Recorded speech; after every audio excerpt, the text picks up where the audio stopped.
Muito bem, estamos começando mais uma aula da grande história. Muito bom a gente poder chegar à aula de número 236 dos nossos estudos aqui, da nossa reflexão.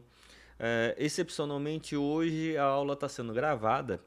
Enquanto você está vendo essa aula, possivelmente eu e a Viviane estamos em Moçambique. Por isso que a aula está sendo gravada por duas razões, né? Primeiro, por causa do fuso horário. Moçambique está 5 horas adiantado, então o horário seria muito tarde para mim, né? E também por causa da internet. A gente nem não sabe muitas vezes como que a internet se dá lá, né? Então, você aproveite a aula aí que hoje está gravado, mas na semana que vem volta tudo normal, ao vivo, 18 horas. Estamos sempre juntos para estudarmos a palavra do Senhor. Então, quero começar orando, pedindo a graça de Deus sobre a sua vida, sua família, tudo aquilo que concerne a sua existência, que a boa mão de Deus esteja sobre você. Então, vamos orar para iniciarmos os nossos estudos hoje. Pai Santo, Deus querido, muito obrigado, Senhor, pela tua bênção, o teu cuidado, a tua graça. Que o Senhor continue manifestando, ó Deus, a tua presença sobre nós e que assim, ó Deus, continue conduzindo nossas vidas, nosso coração, a nossa mente, segundo a tua boa mão, para que possamos sempre viver segundo a tua santa, perfeita e agradável vontade. Em nome de Jesus, amém. Amém, meus amigos. Bom, vamos lá.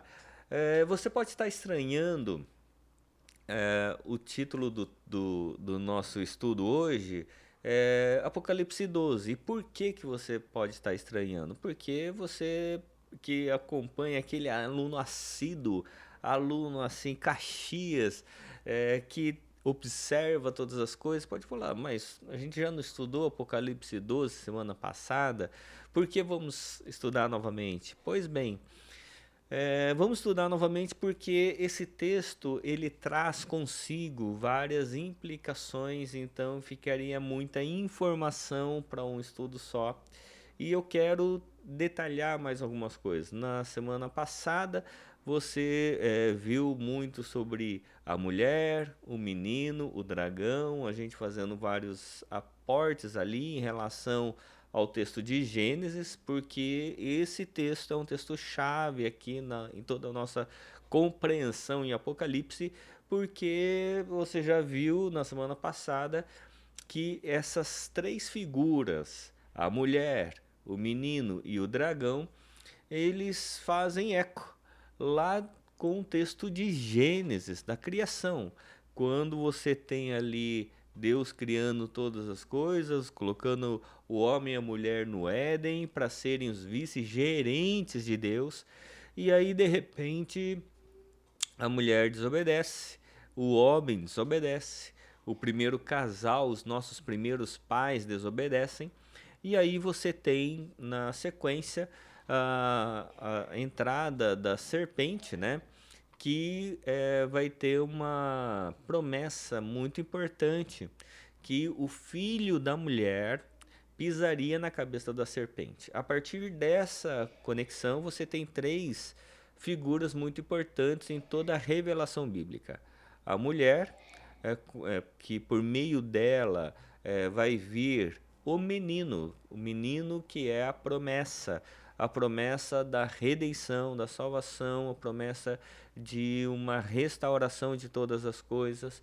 Então ele vem para vencer definitivamente Satanás, que é colocado aqui como a serpente, né, ou o dragão, né, a antiga serpente. Então, posto isto, nós queremos trabalhar um pouco mais sobre a simbologia, né, da mulher, né, que vestida de sol, que pisa na lua, que negócio é esse, né? Também o menino e o dragão, e fazer uma relação também importante aqui do texto com a noiva e o noivo, tá bom? Então vamos lá para os nossos estudos, para que a gente compreenda mais tudo aquilo que precisamos desenvolver. Então, o capítulo 12 aqui vai falar sobre o mistério, opa, o mistério do noivo e da noiva. Um estudo bíblico sobre o grande conflito cósmico visto através da lente do amor eterno entre Cristo e seu povo. Então, nós vamos focalizar nessa questão, né? Esse slide eu já coloquei semana passada, mas está aqui somente a título de recapitulação, que Apocalipse 12 revela o conflito espiritual por trás da história humana, apresentando três figuras centrais que protagonizam o que a teologia chama de o grande conflito: a mulher, o menino e o dragão. Então, uma das coisas importantes ao estudarmos a palavra do Senhor é saber que a história que nós vemos em Apocalipse, ela é o encerramento de uma história que começou em Gênesis. Quando a gente usa essas figuras, o Apocalipse usa essas figuras, né? Tanto dos selos, quanto das trombetas, agora mulher, menino, dragão. Ele vai usar outras simbologias, como os cavalos, os cavaleiros. Todas esses símbolos, eles faziam eco com o seu tempo. Mostrei na semana passada, ali no comentário de Grant Osborne, com relação ao texto de Apocalipse, que também essas figuras elas estavam presentes nos contos, nos mitos da sua época, né? Tanto nos escritos mesopotâmios, ugaríticos e os gregos, tinham esses elementos de um dragão, né, que também perseguia a mulher. Tinha uma promessa de um menino que traria a redenção. Então, tudo isso é para mostrar que ao longo de toda a história, você tem ali uma história sendo contada, e quando chega aqui em Apocalipse, todos esses elementos eles faziam sentido. Não eram elementos hipotéticos, não eram elementos que não faziam conexão com a realidade da vida cotidiana das pessoas. Quando as pessoas olhavam para essa cena de um grande conflito da mulher, o dragão e o menino, eles logo já se ligavam. Isso é a história de uma salvação, de uma esperança de um mundo caótico, e que vai ter uma vitória da grande oposição que é o dragão. Então, por meio de um menino que vai nascer. Isso fazia relação, né, tanto nos escritos antigos quanto nas figuras contemporâneas. Lembrando que a igreja, na época em que Apocalipse foi escrito, era uma igreja perseguida, era uma igreja que estava passando grande dificuldade. Então, a grande questão era quem realmente tem autoridade sobre todas as coisas.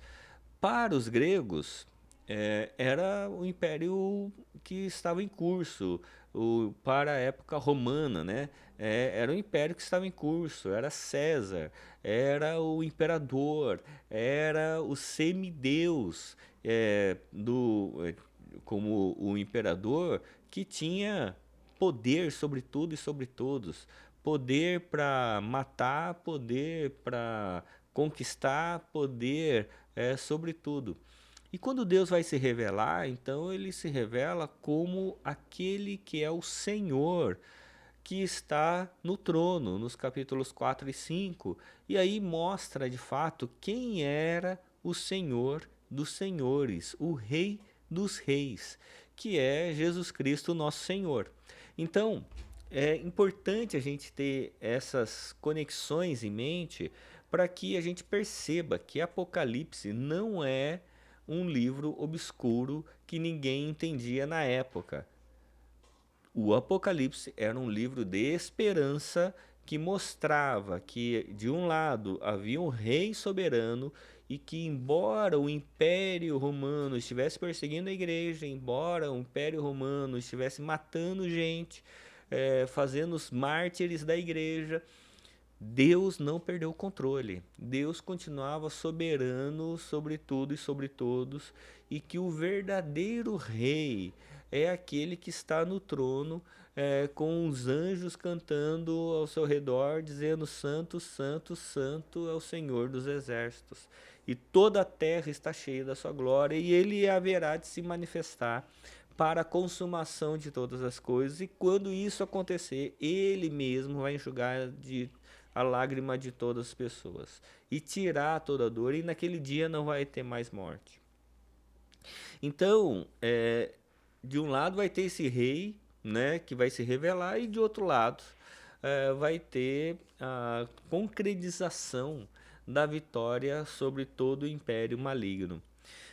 Então, isso precisa estar muito vivo na nossa mente quando a gente estuda o texto de Apocalipse, para que a gente perceba, né, que há uma estrutura, né, com relação a uma questão cósmica. Não é só uma questão temporal da igreja no seu tempo. Há uma revelação cósmica de tudo aquilo que Deus estava revelando como conhecimento, como Deus estava se revelando como um Deus que trazendo conteúdo agora para o seu tempo. Então, aqui tem uma identidade, né? Que eu quero trazer agora para vocês. A identidade da mulher, Israel e igreja. A coroa das 12 estrelas evoca as 12 tribos de Israel, né?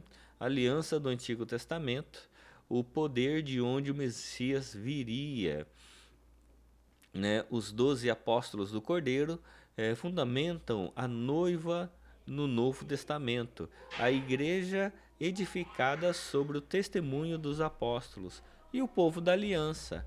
A mulher não é uma ou outra, ela é o povo da aliança em sua totalidade, atravessando os dois testamentos em continuidade fiel. Essa questão é importante porque quando a gente vai para o texto bíblico, como aqui ele são símbolos, né? Então a mulher aqui, ela é a noiva que está sendo preparada, a mulher que vai esperar o noivo. E tanto no Antigo quanto no Novo Testamento, eles mostram essa cena, né? De que ao longo da história, o que Deus está fazendo? Um casamento. Deus está preparando uma festa, um banquete. Por quê? Porque vai ter um casamento. Casamento de quem? Da noiva, que é a igreja, com o noivo, que é Cristo Jesus. E aí, essa relação da noiva com o noivo é uma festa de casamento onde todos vão entender que agora são um, de forma indivisível. É por isso que quando você tem no Éden ali toda a criação, o ápice da criação era o quê? O casamento. Quando o homem olha para a mulher e diz: agora sim, essa é osso dos meus ossos, carne da minha carne, por isso deixará o homem pai e mãe e se tornarão os dois uma só carne. Ali era o ápice de toda a criação, quando Deus, depois de ter criado todas as coisas, agora o homem e a mulher participam dos atos criadores, e agora de dois eles se tornam uma só carne, para que seja como um reflexo, uma continuidade do ato criador da Trindade, porque não podemos esquecer que Deus sempre faz tudo de forma coletiva. É, a Gênesis ele vai se abrir como um ato criador trinitário, porque os 3 primeiros versos eles vão revelar a Trindade, né? Verso 1, Deus Pai, no princípio criou Deus os céus e a terra. O verso 2, você vai ter o Espírito Santo, que pairava sobre a face das águas. E o verso 3, você vai ter Jesus, que é o Logos, a palavra criadora, quando o texto diz, disse Deus, haja luz e houve luz. Então, a Bíblia se revela, ou revela Deus como Deus trinitário. É por isso que chega no verso 26, ele vai dizer, façamos o homem a nossa imagem, conforme a nossa semelhança. E aí você tem no texto, na Escritura Sagrada, essa conexão muito importante entre os atos criadores ali e depois o casamento. Casamento que é um Deus triuno, é um Deus só, mas se revelando em três pessoas, é uma unidade coletiva. E quando o homem é criado, o homem e a mulher, eles não são dois indivíduos, eles são uma unidade. Por isso que o nome do homem e da mulher é o mesmo, Adão.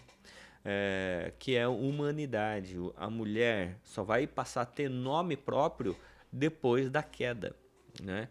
Então é importante a gente perceber que desde Gênesis até Apocalipse, o que Deus está revelando é um casamento. Por isso que casamento é tão importante para nós e que muda a nossa identidade, né? Pois bem, só mais um dado importante que eu sempre cito aqui para os nossos jovens, né? Que há duas coisas, dois fatores que mudam a identidade de um ser humano. Dois fatores somente. Se você quer saber quais são os dois fatores que capazes de mudar uma identidade de alguém, o primeiro fator é quando alguém se une a Cristo, que agora Cristo passa a viver na pessoa de tal forma que ela deixa de ser temporal e ela passa a ser eterna. Então, ela é revestida de eternidade. Ela passa a ser agora abraçado pela eternidade de tal forma que agora a morte já não tem mais poder sobre ela. Então, o primeiro ponto de transformação na vida de um ser humano é quando ela se une a Deus em Cristo Jesus. E o segundo fator que muda a identidade de alguém é quando ela casa. Quando a Bíblia vai dizer que eles, de duas pessoas, se tornam uma só carne. E que agora eles agora não são mais duas pessoas que vão morar juntos. Eles são agora uma unidade, um casamento. Agora eles formam não dois indivíduos que dizem eu. Agora é um indivíduo que diz nós, né? Então agora isso muda a identidade da pessoa. Os dois fatores, união com Cristo e união com o outro no casamento. Pois bem, a noiva adornada aqui em Apocalipse 12 vai dizer que ela está vestida do sol. O sol da justiça é o próprio Cristo, como diz Malaquias 4:2. A noiva não tem luz própria, sua glória e justiça são dadas pelo noivo.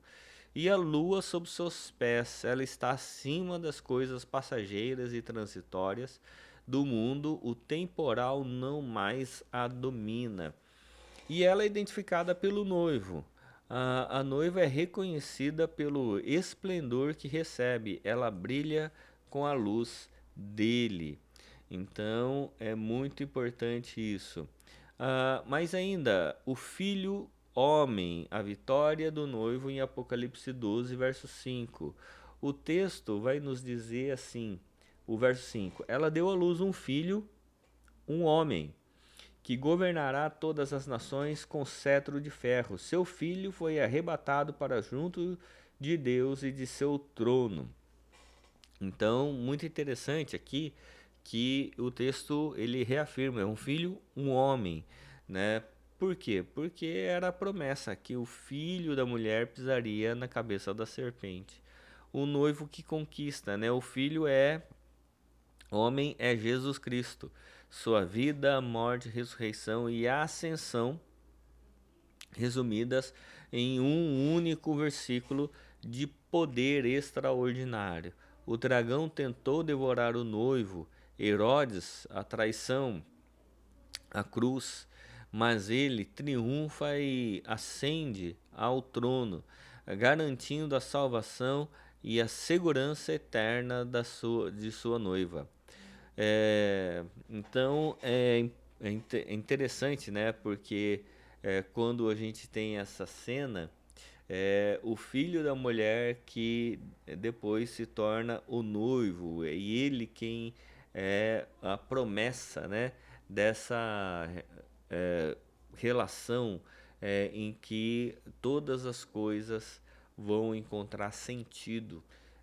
O sentido é a restauração de tudo, né?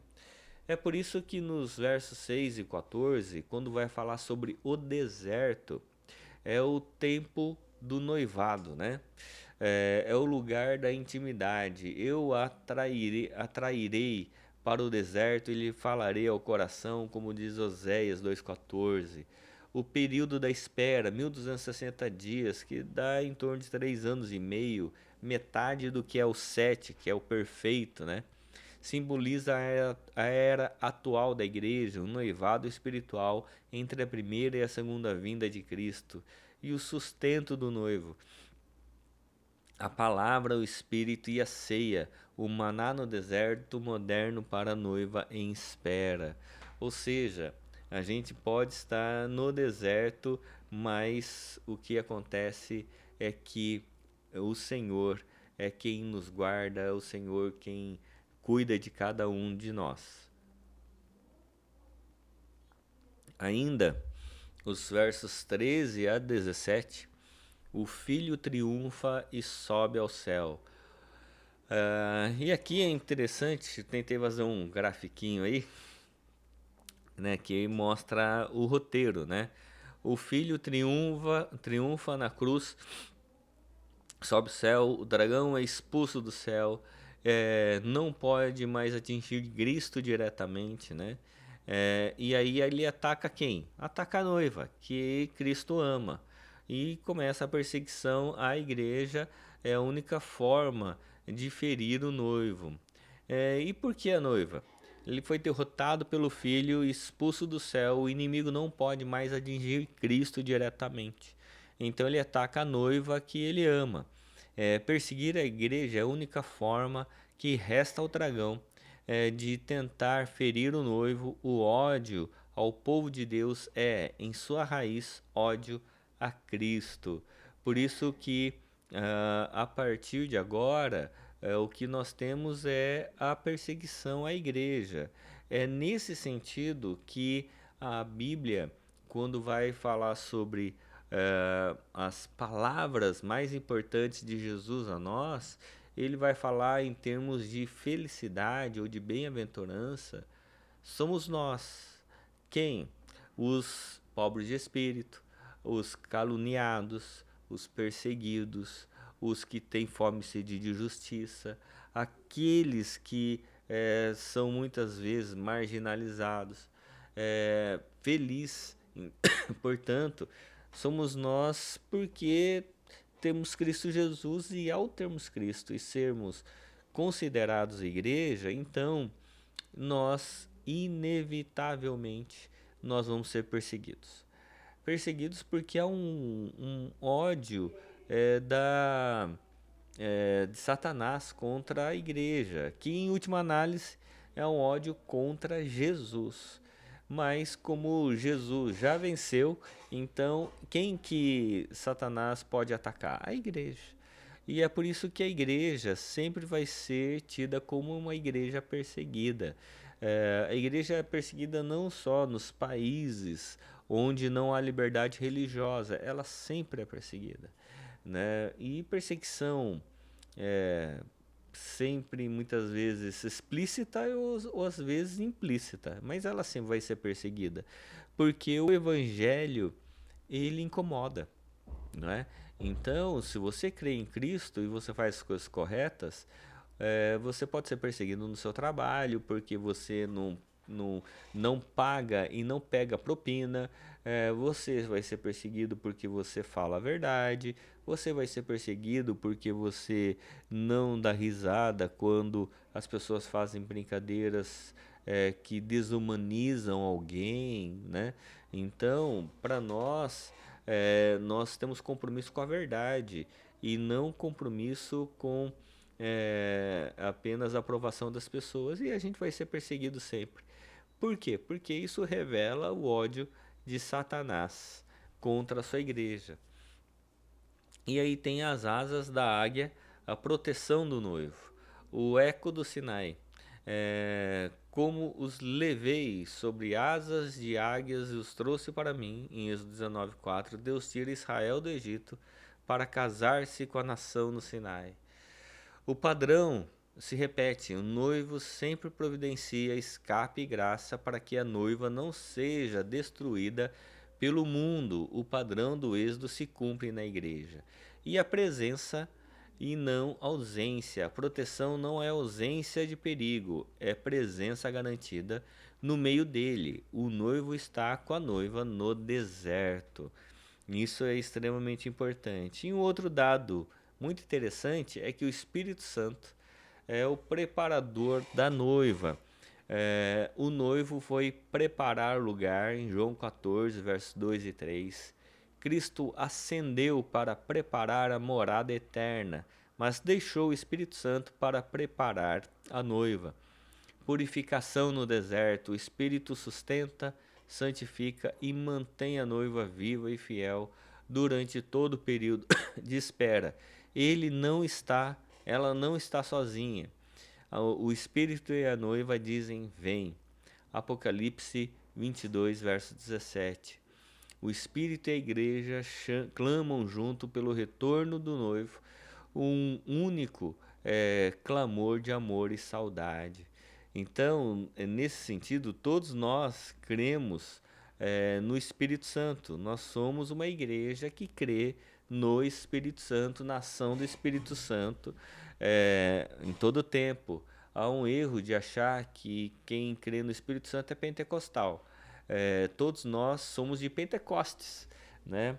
Por quê? Porque é o momento em que a própria Trindade designa o Espírito Santo para proteger, guardar e santificar a igreja de Jesus Cristo. Então, não há como ser cristão esperando a consumação se não crer no Espírito Santo, porque a Bíblia é clara, né, na ação do Espírito Santo em todo o tempo. O Espírito Santo que nos convence do pecado, da justiça e do juízo, é Ele que nos santifica, é o Espírito que nos prepara para tudo aquilo que precisamos realizar. E Apocalipse 12 e a 19 é o fim do deserto. Então, Apocalipse 12 é a noiva no deserto, perseguida e sustentada, o caminho, proteção das asas, sustento do Espírito, até chegarmos no capítulo 19, que as bodas do Cordeiro e a festa chegou. Então, está se cumprindo com todo o propósito desde lá do Éden, da festa de casamento. Alegremo-nos e nos regozijemos, porque chegaram as bodas do Cordeiro e a esposa se preparou.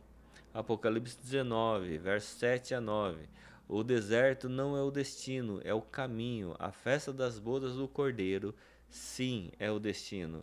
E isso é muito bonito, né? Porque por mais deserto que você passe na vida, isso não é o seu destino final. O nosso destino final é a festa de casamento, são as bodas do Cordeiro, e que todos nós vamos estar presente nesse momento tão glorioso, onde estaremos definitivamente unidos com o nosso Deus, com o nosso Senhor. E esse momento vai ser maravilhoso. É um momento onde o próprio Deus estará presente conosco. O paralelo do noivo e da noiva, alguns elementos, né, em Apocalipse 12. A mulher vestida de sol é a noiva vestida com a glória e justiça do noivo.